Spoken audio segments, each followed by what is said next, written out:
Di balik megahnya narasi pemberantasan korupsi di Indonesia, ada satu masa di mana hukum menjelma menjadi senjata pemusnah massal yang paling mematikan.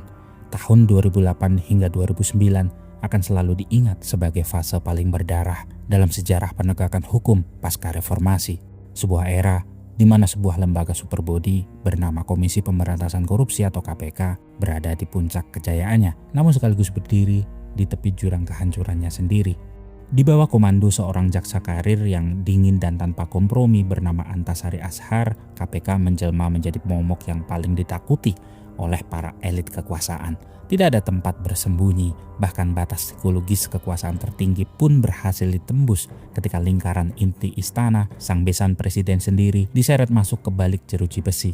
Manuver-manuver agresif ini seketika mengubah peta politik nasional, menciptakan kepanikan massal di kalangan para raksasa yang terbiasa kebal hukum. Namun dalam rimba politik yang penuh intrik, setiap tindakan berani selalu melahirkan konsekuensi yang mematikan. Hanya dalam hitungan bulan setelah menyentuh lingkaran terdalam kekuasaan, sebuah skenario besar mulai berjalan di balik layar. Sebuah jebakan sistematis yang tidak hanya bertujuan untuk menumbangkan sang ketua, melainkan untuk memenggal kepala sang institusi anti rasuah secara keseluruhan. Dimulai dari sebuah peluru misterius di sisi lapangan golf hingga konspirasi penyadapan tingkat tinggi di ruang reserse. Perang terbuka antara dua institusi penegak hukum terbesar di negeri ini resmi dideklarasikan. Publik kemudian mengenalnya sebagai skandal cicak versus buaya, sebuah istilah bernada arogansi kekuasaan yang justru memicu gelombang perlawanan sipil terbesar di era digital. Banyak yang percaya ini hanyalah friksi biasa antar lembaga, namun jika kita mengupas lapisan demi lapisan fakta yang tercecer di persidangan, kita akan menemukan aroma balas dendam politik yang teramat pekat dari sebuah sistem yang merasa terancam oleh independensi mutlak. Dan bersama Das Kapital di episode spesial kali ini, kita akan berusaha memahami dan membongkar lebih dalam bagaimana konspirasi tingkat tinggi ini dirancang, siapa saja aktor intelektual yang bergerak di ruang gelap kepresidenan, dan bagaimana sebuah lembaga penegak hukum sengaja dilumpuhkan tepat ketika mereka sedang berada di puncak keemasannya.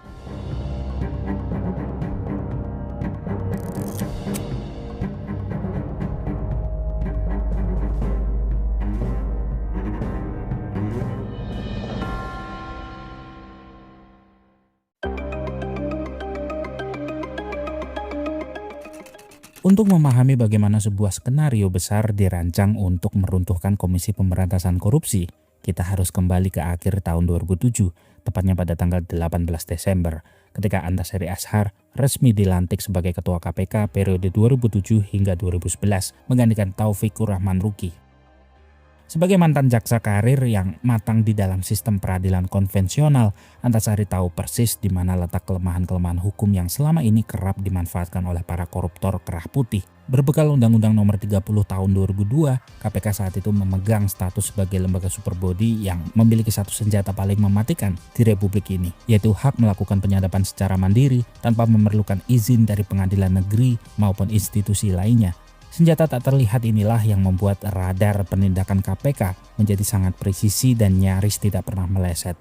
Di bawah kendali Antasari, KPK langsung tancap gas dan tidak lagi bermain di wilayah permukaan. Hantaman besar pertama yang mengguncang pilar penegakan hukum konvensional terjadi pada tanggal 2 Maret 2008. Melalui sebuah operasi tangkap tangan yang senyap di kawasan Simpruk, Jakarta Selatan, penyidik KPK berhasil meringkus Jaksa Urip Tri Gunawan, Ketua Tim Jaksa Penyelidik Kasus Bantuan Likuiditas Bank Indonesia atau BLBI, bersama seorang makelar kasus kelas kakap, yaitu Artalita Suryani atau Ayin. Barang bukti berupa koper kain berisi uang tunai senilai $660.000 Amerika atau senilai 6,1 miliar rupiah dalam kurs rupiah saat itu menjadi bukti tak terbantahkan bagaimana hukum di Kejaksaan Agung bisa diperjualbelikan demi mengamankan aset obligor BLBI Samsul Nur Salim.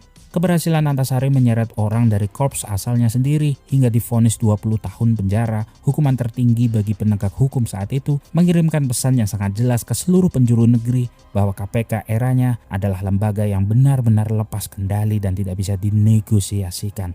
Belum reda guncangan di Korps Adiaksa, tepatnya pada tanggal 9 April 2008 dini hari, KPK kembali melakukan gebrakan ekstrim dengan menangkap Al-Amin Nur Nasution, seorang anggota Komisi 4 DPR RI dari fraksi P3 di sebuah pub mewah di Hotel Ritz-Carlton, Mega Kuningan. Penangkapan terkait suap alih fungsi hutan lindung di Kabupaten Bintan ini membuktikan bahwa KPK tidak gentar berhadapan dengan kekuatan politik legislatif yang menyokong koalisi pemerintahan. Namun puncak dari segala taji dan keberanian Antasari Ashar yang pada akhirnya melompati batas psikologis kekuasaan terjadi pada akhir tahun 2008. Pada tanggal 29 Oktober 2008, KPK resmi menetapkan Aulia Tantowi Pohan, mantan Deputi Gubernur Bank Indonesia, sebagai tersangka kasus aliran dana gelap Yayasan Pengembangan Perbankan Indonesia senilai 100 miliar rupiah. Status Aulia Pohan bukan sekedar mantan pejabat tinggi Bank Sentral, dia adalah besan kandung dari Presiden Susilo Bambang Yudhoyono sendiri, ayah dari Anissa Pohan, dan mertua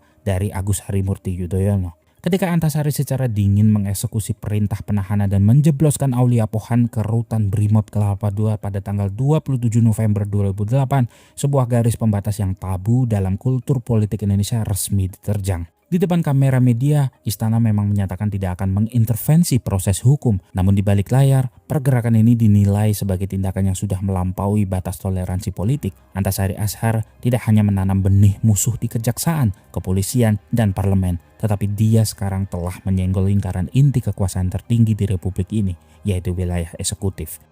KPK telah menetapkan Aulia Pohan dan Aslim Tajudin, Maman Sumantri, serta Bunbunan Hutapea sebagai tersangka. Terlebih lagi, memasuki awal tahun 2009, radar intelijen KPK mulai bergerak mengendus dua proyek raksasa yang jauh lebih sensitif, yaitu dugaan korupsi sistem teknologi informasi KPU untuk pemilu 2009, serta indikasi awal penyimpangan dana talangan Bank Senturi. Pada titik inilah ketika sang cicak berada di puncak keemasannya dan memegang terlalu banyak kartu mati para elit kekuasaan, sebuah alarm bahaya berbunyi di ruang-ruang gelap politik di Jakarta. Antasari Ashar harus segera dihentikan dan sebuah skenario penjebakan yang rapi mulai disusun untuk mengunci pergerakannya untuk selamanya.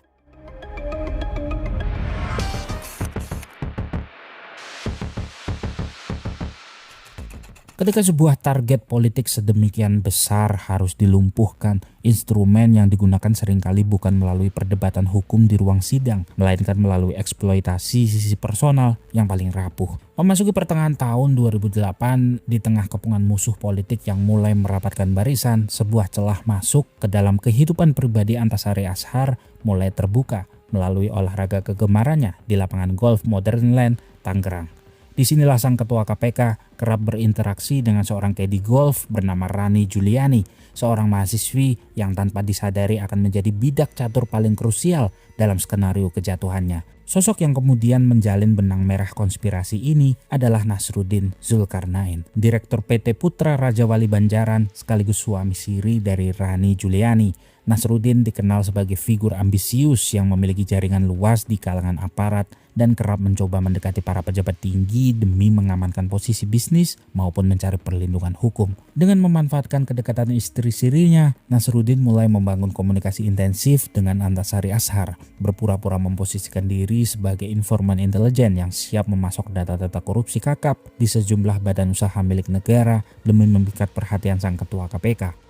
Puncak dari pola pendekatan ini terjadi pada sebuah siang di bulan Mei 2008, sebuah hari yang kelak menjadi titik balik hancurnya reputasi Antasari Ashar. Atas undangan Nasruddin yang menjanjikan penyerahan dokumen korupsi super sensitif, Antasari mendatangi kamar 203 di Hotel Grand Mahakam, kawasan Blok M, Jakarta Selatan, sekitar pukul 14.00 waktu Indonesia Barat. Namun sebuah skenario penjebakan diduga telah menantinya di balik pintu. Saat Antasari melangkah masuk, Nasruddin belum menampakkan batang hidungnya dan hanya ada Rani Juliani yang berada di dalam kamar sendirian.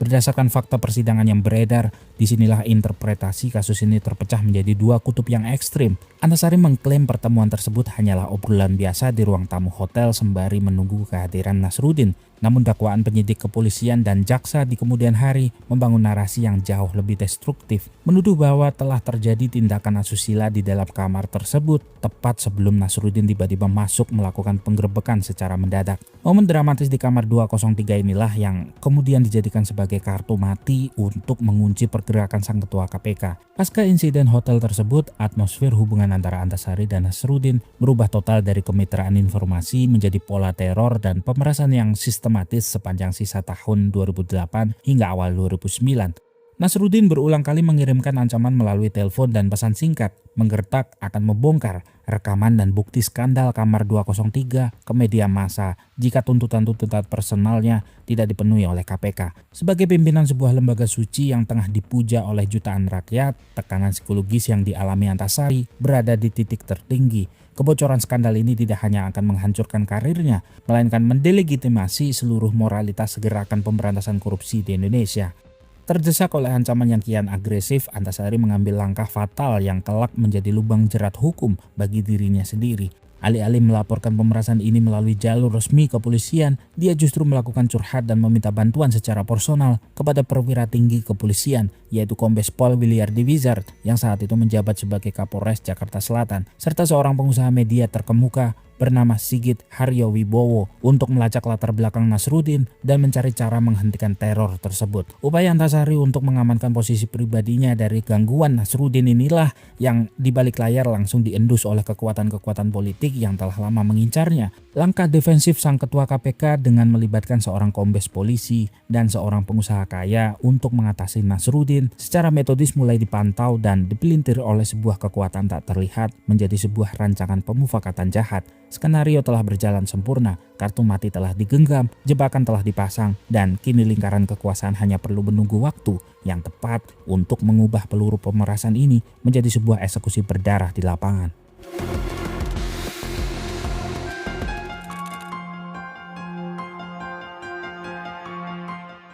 Ketika skenario di balik layar telah matang dan kartu mati telah sepenuhnya terkunci, sebuah titik balik radikal dieksekusi secara berdarah di permukaan. Hari Sabtu 14 Maret 2009 menjadi babak penentuan di mana teror psikologis terhadap sang ketua KPK dialihkan secara metodis ke dalam sebuah aksi pencabutan nyawa. Sekitar pukul 13.00 waktu Indonesia Barat, Nasruddin baru saja menyelesaikan aktivitasnya bermain golf di lapangan golf Modern Land, Tangerang, dan bersiap untuk pulang menggunakan mobil dinasnya, sebuah BMW perak bernomor polisi B191RI yang dikendalikan oleh sopir pribadinya yaitu Suparman.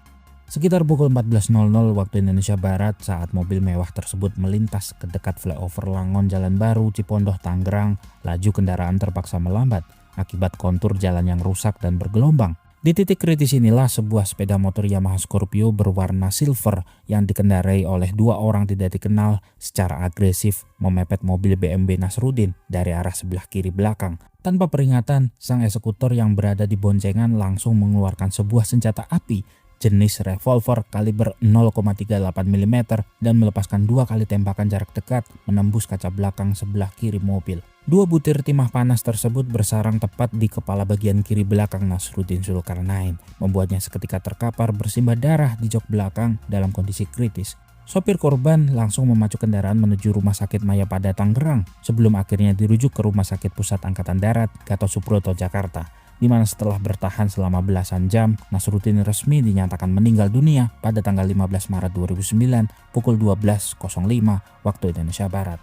Hanya dalam hitungan hari pasca kejadian, aparat kepolisian bergerak dengan kecepatan yang tidak biasa dalam sejarah pengungkapan kasus pembunuhan. Berhasil meringkus 5 orang eksekutor lapangan asal Indonesia Timur yang diidentifikasi sebagai Daniel Daen Sabon, sang penembak jitu, Hendrikus Kiawalen sebagai koordinator lapangan, Franciscus Tadon Keran alias Ahmed selaku joki motor, Eduardus Dopombete alias Edo sebagai penghubung dana, serta Heri Santoso selaku pengawas situasi TKP.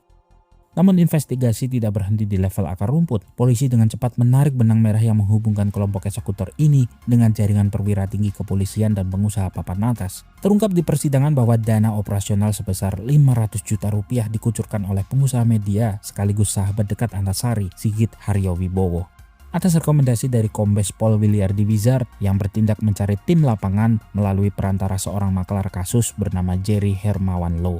Disinilah letak anomali terbesar yang menguatkan indikasi adanya konspirasi tingkat tinggi di balik penembakan ini. Berdasarkan rekaman arsip persidangan, tim penasihat hukum menemukan rentetan kejanggalan forensik yang sangat pekat yang mengindikasikan bahwa fakta-fakta di lapangan sengaja dimanipulasi demi mencocokkan dakwaan terhadap Antasari Azhar. Keanehan pertama muncul ketika pakaian yang dikenakan Nasruddin saat tertembak secara misterius dihilangkan dan tidak pernah dihadirkan sebagai barang bukti di pengadilan. Padahal pakaian tersebut merupakan instrumen krusial untuk mendeteksi sisa mesiu atau gunshot residu guna mengetahui jarak tembak yang sebenarnya.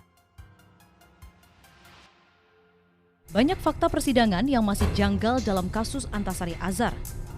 Selain bukti SMS dan senjata, terdapat juga beberapa kejanggalan lain seperti adanya penyitaan barang bukti dari ruang kerja Antasari di KPK yang tidak berkaitan dengan perkara. Selain itu, penyidik juga tidak menyita baju korban.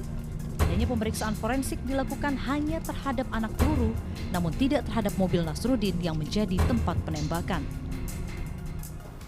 Dalam perkara pembunuhan itu sendiri, yang sampai terakhir yang saya ketahui, yang hilang itu adalah baju dari korban, almarhum. Ya. Baju itu seperti kami sampaikan di dalam pembelaan, itu sangat penting untuk diperiksa oleh penyidik, karena menurut keterangannya Dr. Mun'im, kemungkinan penembakan itu terjadi dengan jarak dekat. Kalau penembakan dengan jarak dekat dilakukan, berarti kemungkinan ya bahwa mesiu itu bisa melekat pada baju itu. Meminta kepada penuntut umum supaya menghadirkan baju korban. Tetapi sampai terakhir baju itu nggak pernah ketahuan. Bahkan ketika Pak Antasari menggugat Rumah Sakit Mayapada, baju itu juga nggak jelas keberadaannya. Lebih mengejutkan lagi, ahli forensik legendaris Dr. Abdul Mun'im Idris yang melakukan otopsi terhadap jenazah korban memberikan kesaksian maut di bawah sumpah bahwa luka tembak di kepala Nasruddin sebenarnya berasal dari peluru kaliber 9 mm. Namun barang bukti yang disodorkan penyidik di persidangan justru peluru kaliber 0,38 mm yang dicocokkan dengan senjata revolver sitaan. Mun'im Idris bahkan secara terbuka mengakui adanya tekanan dan permintaan dari oknum penyidik kepolisian agar dirinya melakukan rekayasa terhadap hasil visum et repertum demi memuluskan skenario yang telah dibuat. Sebuah permintaannya secara tegas ia tolak. Saran atau keterangan sengaja menganjurkan orang lain. Sidang kasus pembunuhan Direktur PT Putra Raja Wali Banjaran Nasruddin Zulkarnain yang menyeret mantan Ketua KPK Antasari Azhar ke kursi pesakitan terus memicu polemik. Berbagai fakta persidangan selalu mengarah pada skenario yang dikendalikan secara sistematis. Kesaksian ahli forensik RSCM Mun'im Idris Kamis 10 Desember 2009 juga meneguhkan indikasi itu. Mun'im mengaku pernah diminta Puslap 4 Polri dan Wakil Direktur Reskrim Polda Metro Jaya AKBP Tornagogo Sihombing untuk menghilangkan sebagian data hasil pemeriksaan. Antara lain data seputar ukuran proyektil yang bersarang di kepala Nasruddin. Namun ahli forensik RSCM itu tidak pernah menuruti permintaan itu. Pencantuman kaliber proyektil serta keadaannya saat diperiksa ahli forensik memang sangat sensitif sekaligus menentukan. Karena proyektil itu akan menentukan jenis senjata yang digunakan, jarak tembak, dan eksekutornya. Berdasarkan kesaksian ahli forensik Mun'im Idris di Pengadilan Negeri Tangerang 27 Oktober 2009, korban ditembak dari jarak sekitar 50-60 cm. Kesimpulan jarak tembak itu diperoleh berdasarkan sifat luka di kulit kepala korban. Mun'im memang tidak menegaskan jarak tersebut dalam kategori jarak pendek, sangat dekat, atau jarak jauh. Namun dalam kacamata publik, jarak tersebut sudah termasuk sangat dekat. Itu berarti penembakan dilakukan seorang profesional yang sudah terbiasa dengan senjata. Bisa ditembakkan dari jarak jauh di atas 50-60 cm. Di atas 50-60 cm, senti atau mili? Sentimeter bisa juga. Atau dekat, atau dekat kaki tapi ada penghalang di antara pocong senjata dengan penghalang. Jadi ada beberapa kemungkinan gitu ya. Dekat atau lebih dekat dengan jarak? Dengan penghalang. Ada penghalang. Namun kepolisian mengaku acuan penentuan jarak tembak itu tidak ditentukan berdasarkan ukuran matematis seperti itu, tetapi berdasarkan partikel residu di lubang tembak. Dengan acuan itu, polisi memastikan Nasruddin ditembak dari jarak jauh, karena tidak ada residu yang melekat di kepala korban.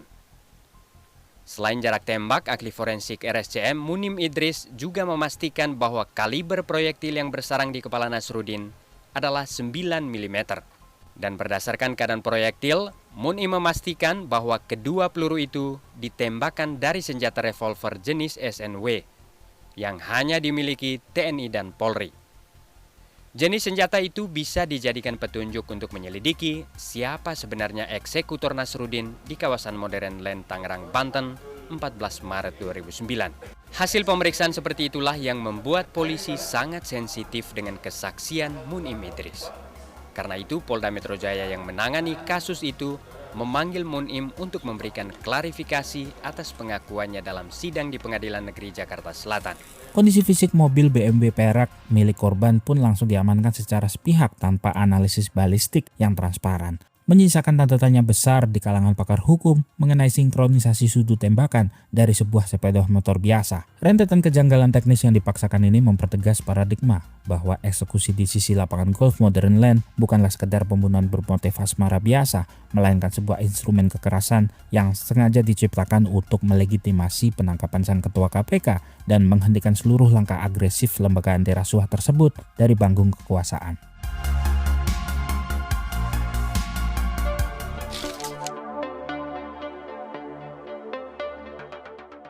Ketika rentetan rekayasa forensik dan pembungkaman saksi di lapangan telah dikondisikan, jangkar hukum real mulai diturunkan untuk mengeksekusi target utamanya. Bulan Mei 2009 menjadi saksi bagaimana sebuah skenario penuntukan politik berjalan secara kilat dan terukur di bawah sorot lampu media nasional. Pada tanggal 1 Mei 2009, Kejaksaan Agung Muda Intelijen secara resmi mengeluarkan surat pencekalan ke luar negeri terhadap Antasari Azhar atas permintaan Mabes Kepolisian Republik Indonesia. Hanya berselang 3 hari, tepatnya pada hari Senin tanggal 4 Mei 2009 sekitar pukul 10.00 waktu Indonesia Barat, sang ketua KPK mendatangi gedung Direktorat Reserse Kriminal Umum Polda Metro Jaya dengan status awal sebagai saksi. Namun dalam ruang peradilan yang telah dikondisikan, objektivitas hukum dilempar keluar jendela. Setelah menjalani pemeriksaan intensif selama kurang lebih 5 jam, status Antasari Azhar langsung dinaikkan menjadi tersangka sebagai aktor intelektual pembunuhan berencana berdasarkan pasal 340 KUHP, dan sore harinya dia resmi mengenakan baju tahanan untuk dijebloskan ke dalam sel rutan narkoba Polda Metro Jaya. Respon dari pucuk pimpinan negara terjadi dengan ritme yang sangat sinkron. Tanpa menunggu pembuktian bersalah di pengadilan, Presiden SBY langsung menandatangani keputusan Presiden nomor 39P tahun 2009 untuk memberhentikan sementara Antasari Azhar dari jabatannya. Sebuah tindakan administratif cepat yang secara efektif memenggal kepala lembaga anti rasuah tersebut tepat di tengah jalan. Namun, tabir gelap yang menyelimuti penangkapan ini mendadak robek ketika persidangan digelar di Pengadilan Negeri Jakarta Selatan, di mana sebuah pengakuan maut dari dalam struktur kepolisian sendiri mengguncang fondasi dakwaan jaksa. Kombes Pol Williardi Wizard, salah satu terdakwa sekaligus mantan perwira menengah yang menjadi penghubung dana, membuat kesaksian yang sangat berani di bawah sumpah dengan menyatakan bahwa dirinya telah ditekan, diancam dan dikondisikan oleh tim penyidik Polda Metro Jaya saat pembuatan berita acara pemeriksaan atau BAP untuk secara sengaja menyeret dan menargetkan nama Antasari Azhar sebagai otak pembunuhan.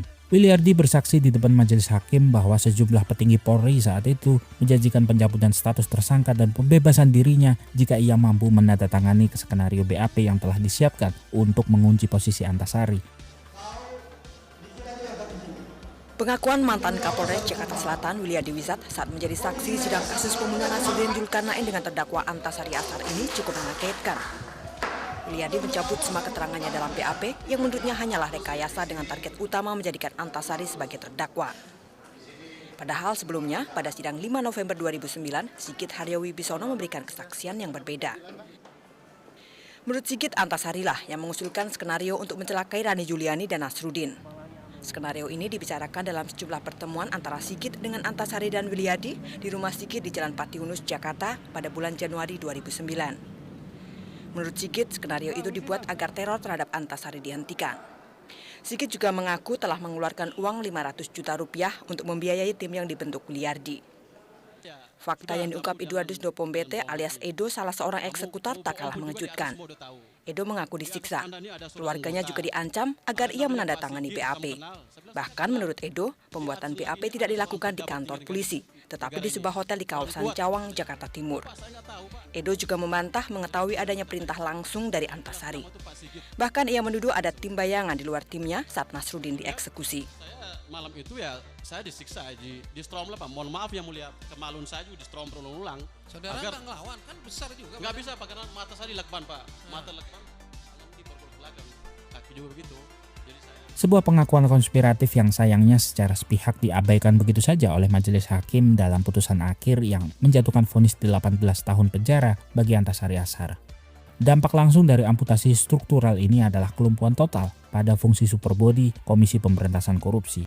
Dengan pimpinannya yang mendekam di sel tahanan atas tuduhan kriminalitas moral dan pembunuhan, legitimasi publik terhadap KPK seketika runtuh akibat gempuran framing media yang masif, menyisakan 4 wakil ketua yang pincang secara politik untuk memimpin lembaga secara kolektif kolegial. Imbas sosiologisnya sangat fatal, moralitas internal institusi jatuh ke titik nadir, dan investigasi terhadap agenda-agenda mega skandal yang tengah diincar Antasari di awal tahun 2009, termasuk pendalaman korupsi pengadaan sistem teknologi informasi KPU pada pemilu 2009, serta pelacakan awal aliran dana talangan Bank Senturi mendadak melambat dan terbengkalai karena sisa pimpinan yang ada dipaksa beralih ke mode bertahan dari serangan politik luar. Pola lawfare atau pemanfaatan hukum sebagai instrumen represi politik ini terbukti sangat sukses. Antasari Azhar resmi diisolasi secara permanen dari ekosistem kekuasaan, menyisakan sebuah lembaga anti rasuah yang kehilangan taji utamanya dan kini berada dalam posisi yang sangat rapuh untuk menghadapi gelombang serangan balik berikutnya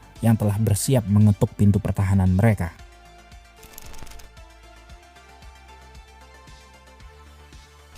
Kejatuhan Antasari Azhar rupanya tidak serta-merta membuat nyali KPK ciut sepenuhnya. Di bawah kendali kolektif pimpinan yang tersisa, terutama 2 wakil ketua bidang penindakan yaitu Bibit Samarrianto dan Chandra M. Hamzah, lembaga anti rasuah ini berusaha keras menunjukkan kepada publik bahwa taji mereka belum tumpul. Fokus radar penindakan KPK sepanjang pertengahan tahun 2009 dialihkan untuk menuntaskan salah satu mega skandal yang melibatkan korporasi kakap, yaitu kasus korupsi pengadaan sistem komunikasi radio terpadu atau SKRT di Departemen Kehutanan dengan tersangka utama Anggoro Wijoyo selaku pemilik PT Masaro Radiocom.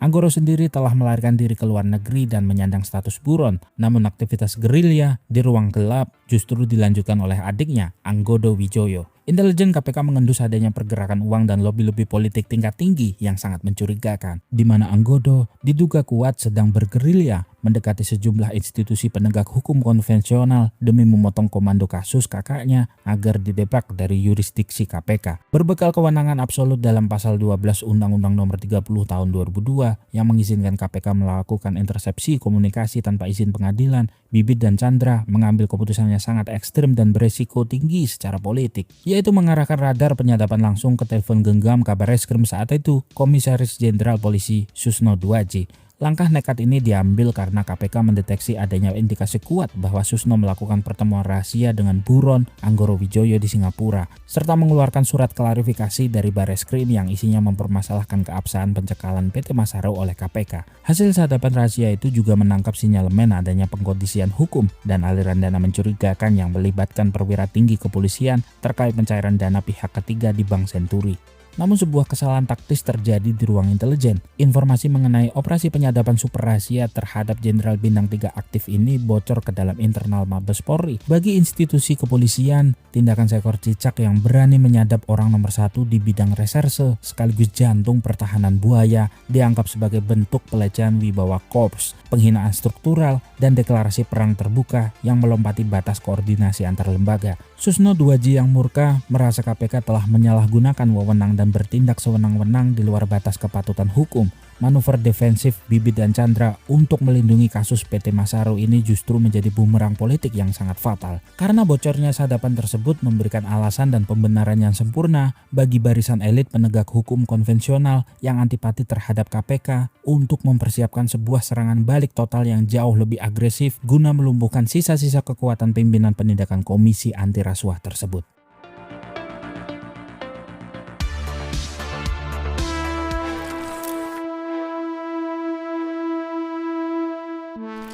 Ketika ruang intelijen tidak lagi mampu membendung tensi perseteruan, ruang publik diubah secara paksa menjadi medan pertempuran terbuka yang penuh amarah. Memasuki bulan Juli 2009, fakta mengenai penyadapan rahasia KPK terhadap Kabarreskrim Mabes Polri telah sepenuhnya memicu turbulensi di internal kepolisian. Merasa wibawa personal dan institusinya diinjak-injak oleh lembaga yang secara struktural jauh lebih muda, Komisaris Jenderal Polisi Susno Duaji mengambil langkah tidak biasa dengan menggunakan media massa nasional untuk melancarkan serangan balik terhadap legitimasi moral KPK.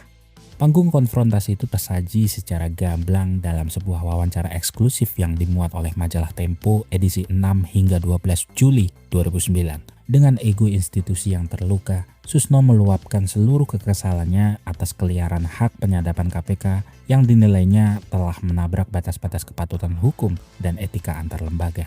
Di bawah sorot jurnalisme investigatif, Sang Jenderal Bintang 3 mengeluarkan sebuah analogi perbandingan yang sangat dingin dan merendahkan kekuatan KPK pada saat itu, dengan menyatakan bahwa jika institusi besar ditantang oleh institusi kecil, maka pertarungan tersebut jelas tidak seimbang.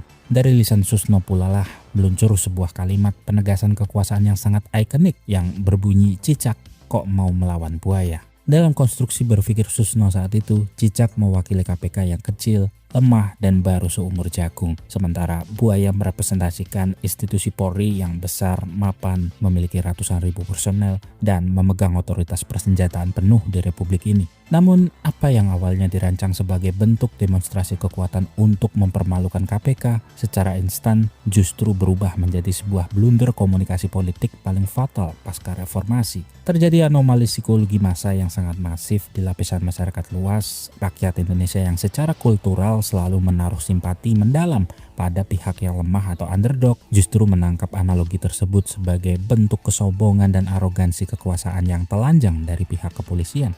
Kalimat sinis Susno 2G seketika memicu efek bumerang yang melahirkan gerakan sosial digital pertama dan terbesar pada masa itu, di mana slogan-slogan perlawanan seperti Save KPK dan penggunaan simbol cicak yang menantang buaya mulai bertebaran di ruang cyber serta jalanan protokoler.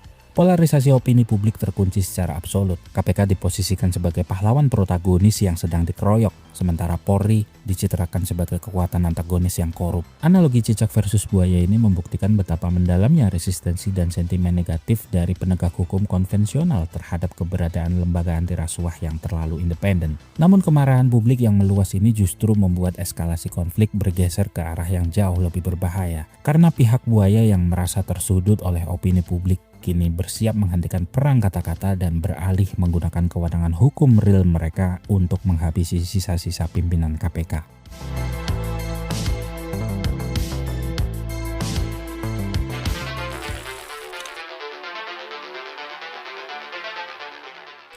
Ketika perang opini di ruang publik kian menyudutkan korps berseragam, rahang kekuatan penegak hukum konvensional mulai dikatupkan secara real untuk melumat perlawanan.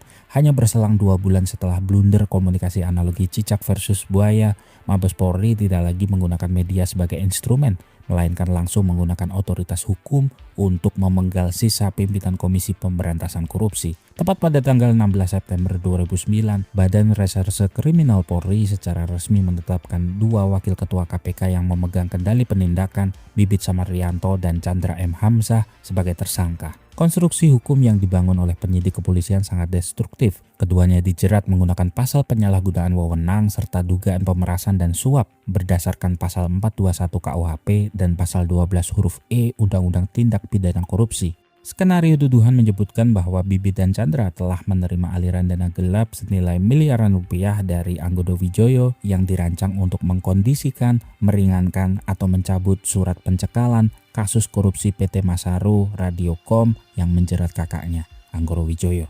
Sesuai dengan regulasi Undang-Undang KPK yang berlaku pada saat itu, status tersangka secara otomatis memaksa seorang pimpinan untuk dinonaktifkan dari jabatannya. Presiden SBY dengan cepat mengeluarkan keputusan presiden untuk memberhentikan sementara Bibit dan Chandra, menyisakan struktur KPK yang lumpuh total dengan hanya 2 pimpinan tersisa. Tensi politik mencapai titik didih tertinggi ketika pada hari Kamis sore tanggal 29 Oktober 2009 setelah menjalani rangkaian pemeriksaan maraton, Polri memutuskan untuk melakukan tindakan penahanan ekstrim. Bibit dan Chandra langsung digelandang dan dijebloskan ke dalam sel tahanan Makobrimob Kelapa II Depok dengan dalih objektif penyidik bahwa keduanya tidak kooperatif dan dikhawatirkan menghilangkan barang bukti karena sering menggelar jumpa pers yang menyudutkan institusi kepolisian. Namun tindakan penahanan di rutan Makobrimob ini justru menjadi pemantik ledakan amarah publik yang tidak pernah diperhitungkan oleh elit kekuasaan sebelumnya. Masyarakat mencium bau rekayasa dan kriminalisasi yang teramat pekat dari fenomena serangan balik koruptor ini, yang kemudian melahirkan sebuah anomali sosiologi politik digital pertama dalam sejarah internet Indonesia. Dipelopori oleh aktivis masyarakat sipil, sebuah gerakan solidaritas diluncurkan di platform media sosial melalui sebuah grup legendaris bernama Gerakan Sejuta Facebookers Dukung Bibit Chandra. Hanya dalam hitungan hari, angka keanggotaan grup tersebut meledak menembus angka lebih dari 1 juta akun real. Sebuah rekor mobilisasi massa cyber yang bertransformasi menjadi aksi unjuk rasa nyata di berbagai kota besar, di mana rakyat turun ke jalan membawa sapu lidi sebagai simbol pembersihan koruptor dan menyematkan pin cicak di dada mereka. Penahanan Bibit dan Chandra menjadi potret dari puncak upaya demobilisasi total terhadap institusi anti rasuah setelah Antasari dilumpuhkan. Seluruh opini publik sengaja digiring agar mempercayai bahwa para komisioner KPK tak lebih dari sekedar kriminal pemeras. Akan tetapi, satu kalkulasi politik yang meleset dari pihak buaya adalah kekuatan solidaritas horizontal akar rumput yang menolak diam, menciptakan barikade sosial yang menahan laju penghancuran KPK tepat ketika lembaga ini berada di ambang kepunahan struktural.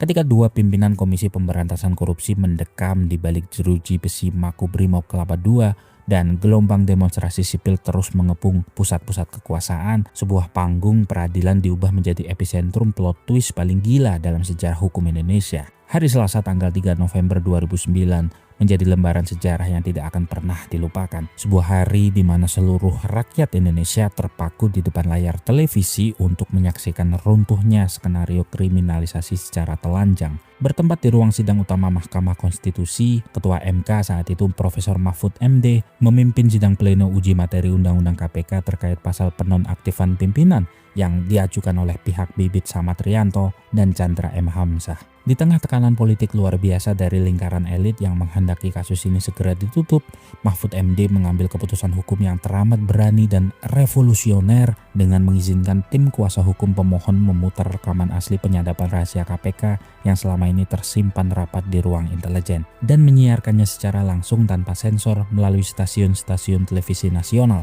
Selama kurang lebih 4,5 jam, ruang publik dihantam oleh rekaman audio maut yang membongkar isi percakapan telepon dari makelar kasus utama Anggodo Wijoyo dengan sejumlah pejabat tinggi di Kejaksaan Agung dan Kepolisian, termasuk menyeret nama mantan Jaksa Agung Muda Intelijen Wisnu Subroto dan indikasi keterlibatan Wakil Jaksa Agung Abdul Hakim Ritonga.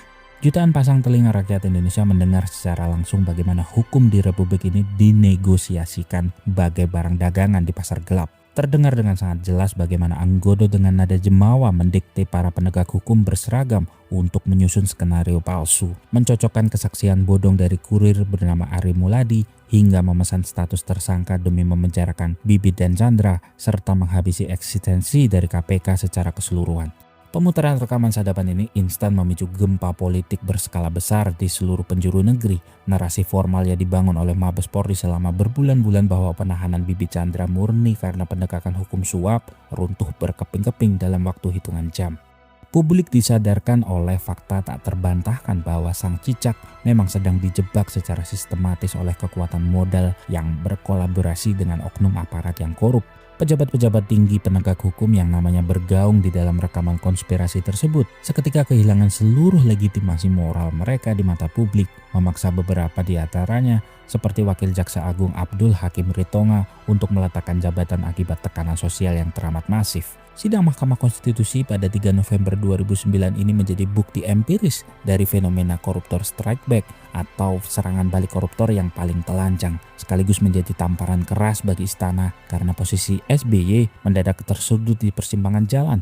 Dia dipaksa oleh keadaan untuk segera memilih apakah harus berdiri bersama rakyat untuk menyelamatkan integritas Komisi Anti Rasuah atau tetap diam melindungi oknum-oknum bermasalah di sekeliling lingkaran kekuasaannya.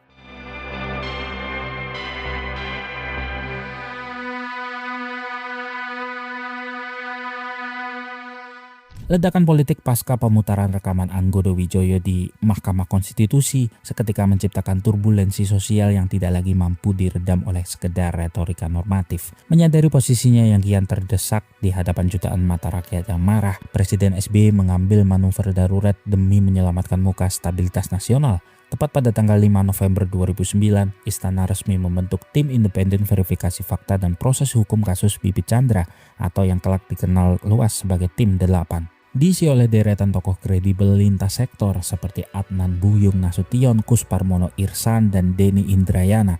Tim ini bekerja maraton menguliti setiap kesaksian palsu hingga akhirnya pada tanggal 17 November 2009 mereka menyerahkan rekomendasi resmi yang menyatakan secara belak-belakan bahwa perkara Bibi Chandra adalah sebuah kriminalisasi yang dipaksakan tanpa bukti hukum yang sah. Di bawah tekanan sosiologis yang teramat masif, Kepolisian Republik Indonesia akhirnya terpaksa mundur teratur dengan menerbitkan surat ketetapan penghentian penuntutan atau SKPP Bibit Samatrianto dan Chandra M. Hamzah resmi dibebaskan dari tahanan dan kembali menduduki kursi pimpinan KPK, menandakan kemenangan mutlak opini publik dalam menyelamatkan sang cicak dari pemenggalan yurisdiksi. Ironisnya, akhir dari pertempuran akbar ini ditutup dengan sebuah jalan kompromi politik yang penuh dengan konsesi berdarah, di mana nasib para aktor utamanya berputar 180 derajat. Komisaris Jenderal Polisi Susno Duaji resmi dicopot dari jabatannya sebagai Kabareskrim, sebelum akhirnya berbalik arah menjadi whistleblower yang membongkar mafia pajak Gayus Tambunan dan berakhir tersangkut kasus korupsinya sendiri. Sementara sang maklar kasus Anggodo Wijoyo justru berbalik dijebloskan ke penjara dengan vonis yang diperberat oleh Mahkamah Agung menjadi 10 tahun penjara.